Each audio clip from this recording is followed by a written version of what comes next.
राजापेठ पोलिसांनी मंदिरातील चोरी प्रकरणी तात्काळ तपास करत आरोपीला अटक करून 1,40,000 रुपयांचा मुद्देमाल जप्त करण्यात यश मिळवले आहे। याबाबत पोलिसांनी दिलेल्या माहितीनुसार फिर्यादी पवन रंगराव भेरडे वय 36 राहणारा राजापेठ अमरावती यांनी 23 फेब्रुवारी 2026 रोजी तक्रार दाखल केली। त्यांच्या राहत्या इमारतीच्या पार्किंगमध्ये असलेल्या हनुमान मंदिरातील मूर्तीच्या डोक्यावर बसवलेले अंदाजे 250 ग्रॅम वजनाचे सुमारे 40,000 रुपये किमतीचे चांदीचे मुकुट अज्ञात चोरट्याने चोरून नेल्याचे तक्रारीत नमूद करण्यात आले।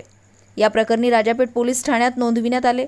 तपासादरम्यान मिळालेल्या गोपनीय माहितीच्या आधारे पोलिसांनी मंगेश प्रकाश चौरे वय 38 राहणारा मधु किराणा जवळ बेनोडा अमरावती याला ताब्यात घेऊन चौकशी केली असता त्याने चोरीची कबुली दिली।